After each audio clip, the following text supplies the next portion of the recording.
há pesquisas fósseis interessantíssimas no continente da Antártida. Você vê aqui, por exemplo, um tronco caído e fossilizado em um leito de arenito nos flancos do Pico Grafite. Esse é um dos fósseis encontrados. Então, há muita pesquisa de fósseis interessante. Aliás, em vários ramos das ciências, eles são pesquisados na Antártida. Daqui a pouco eu vou falar, inclusive, da parte de física. Tem na física de partículas, os neutrinos também são muito estudados na Antártida. Aqui o mosasauro. Acharam ali um ovo. Olha o tamanho do ovo. Tem aproximadamente 30 centímetros. Seria mais ou menos isso aqui, essa régua, o tamanho do ovo. 30 centímetros. Um ovo de mosasauro. Ele tem ali, o mosasauro, pelo que eu pesquisei, de 7,5 a 17 metros de comprimento. Né? Aqui a comparação, 8 anos de estudo nesse ovo para chegar a essas conclusões. 8 anos de estudo sobre o mosasauro encontrado ali na Antártida. Então, a comparação aqui do ovo, de 30 centímetros, com uma pessoa, né? Veja, o fóssil, é claro, ele está ali petrificado, tem que se fazer um estudo muito, muito delicado, muito cuidadoso para saber do que ele é feito e tudo. Como já mostrei em vídeos anteriores, achar um embrião dentro de um ovo, então, é raríssimo. Há casos, mas é muito mais raro de acontecer. Então, um dos fósseis encontrados aí na Antártida, onde existe uma pesquisa interessantíssima sobre fósseis. Qualquer hora, inclusive, preciso convidar o Alessandro. Alessandro já é aí do canal, já está mais do que convidado para a gente falar de paleontologia. Aqui sobre a detecção de neutrinos, então. Esse detector, aqui você tem tubos, né, que são colocados. São 86 tubos que foram colocados ao longo do tempo. Essa montagem terminou em 2010, para a detecção de neutrinos. Né? Neutrinos são importantes para o estudo de supernovas, inclusive. Então, o Observatório de Neutrinos ASCUB é um observatório construído na estação Polo Sul, Amundsen Scott, na Antártida.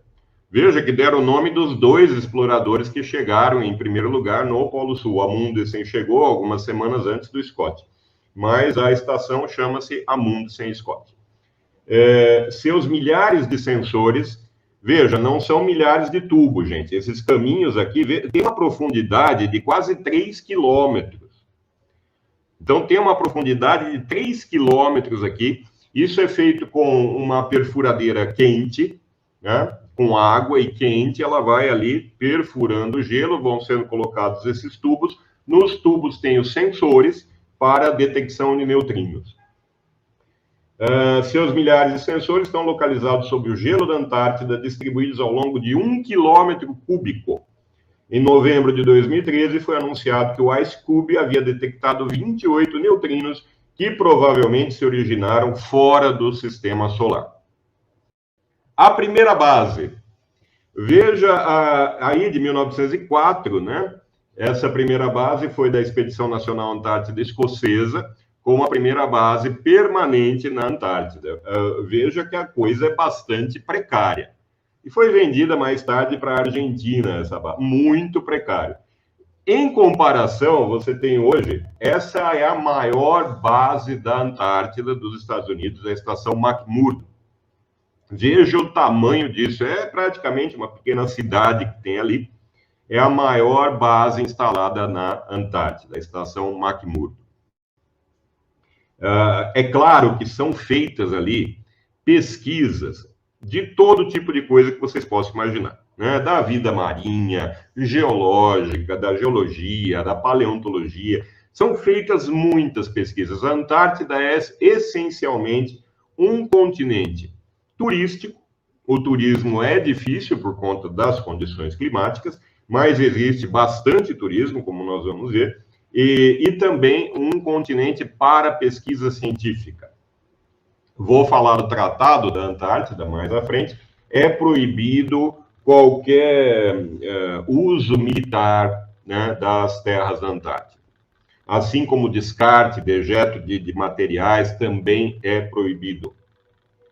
Então, há ali uma preservação. Estava lendo que houve recentemente congressos, coisas desse tipo, para discutir a quantidade de turismo possível na Antártida para que não prejudicasse a preservação ambiental.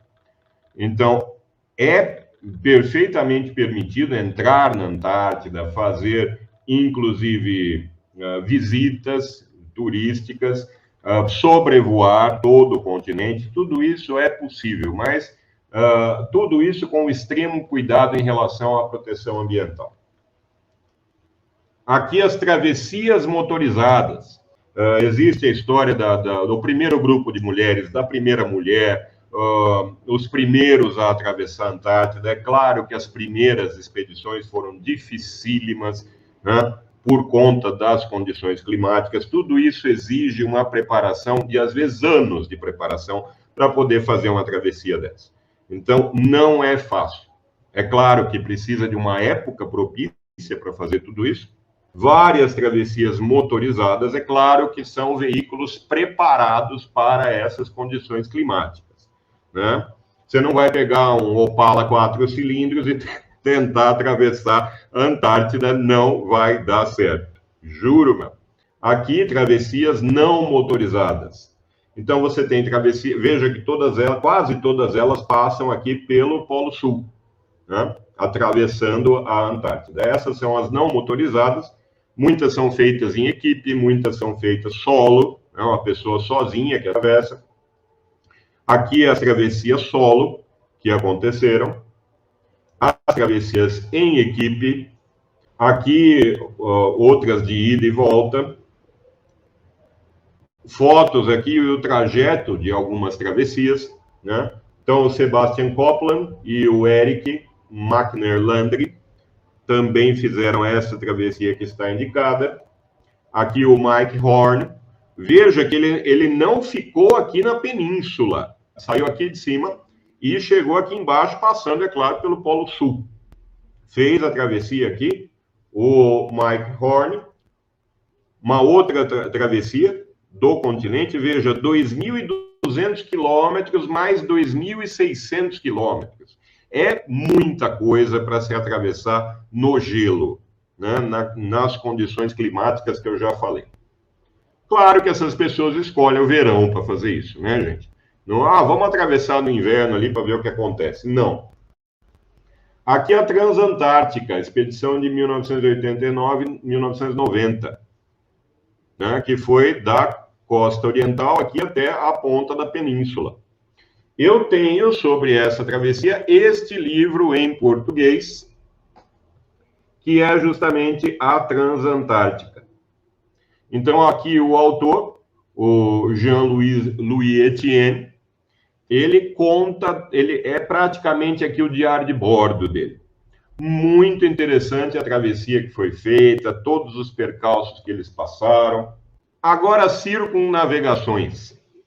Então, temos começando por James Cook, né, nas viagens que ele circunnavegou a Antártida, que a segunda viagem ali de James Cook, de 1772, ele fez, como está indicado aqui no mapa, ele fez uma enorme volta pelo Oceano Pacífico, ele parou em muitos lugares, a viagem de James Cook ela foi científica, então fizeram ali uma série de observações astronômicas, além disso, coleta de amostras de várias espécies também foram feitas, parou em diversas ilhas, então, por isso ele demorou 3 anos. Então, estão aí as viagens de James Cook.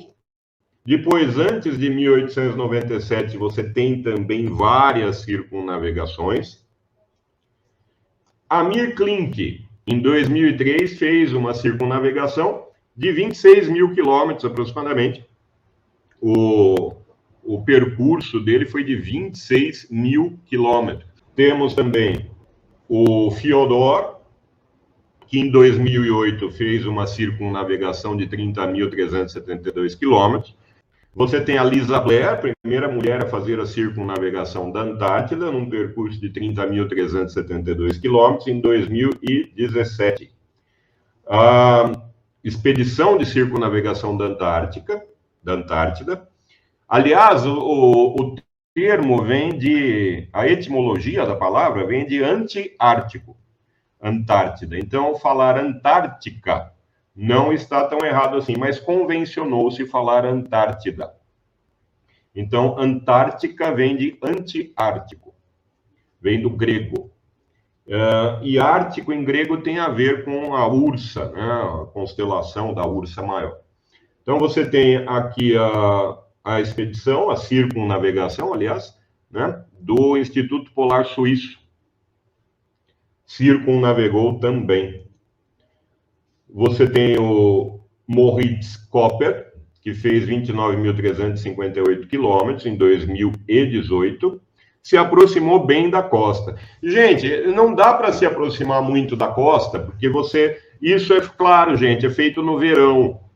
Veja, a quantidade de gelo é muito pequena, só as plataformas eternas aqui que estão sempre, né? Que você tem gelo. Mas no verão, você tem na costa uma quantidade muito menor do que gelo e fica muito mais fácil ali de se aproximar do continente. Claro que tudo isso é calculado, todas essas circunnavegações, expedições, travessias, tudo isso tem que ser calculado em mínimos detalhes para que não morra alguém. Porque são condições, inclusive as condições marítimas, elas são muito difíceis. Veja o mar aqui atrás dele. Então, as condições, principalmente aqui no Estreito de Drake, elas são complicadas, as condições marítimas. E aqui o Sail Drone. Então, um não tripulado, é claro, o Sail Drone, ele se aproximou, veja que de todas as circunnavegações, o Sail Drone é a que se aproxima mais, justamente por ele ser não tripulado, ele pode se arriscar muito mais. Então, a circunnavegação da Antártida também foi feita por um drone não tripulado, é claro, com o menor percurso possível de 21.872 quilômetros. Ah, mas não descobriram que a Antártida tem um perímetro de 53 mil quilômetros? Sim, com todos os pequenos recortes da costa somados, você tem 53 mil quilômetros. Quanto maior a precisão que você quiser de um perímetro, claro, maior ele vai ficar. Né? Existem também competições de circunnavegação. Você tem aí a Vendée Globe,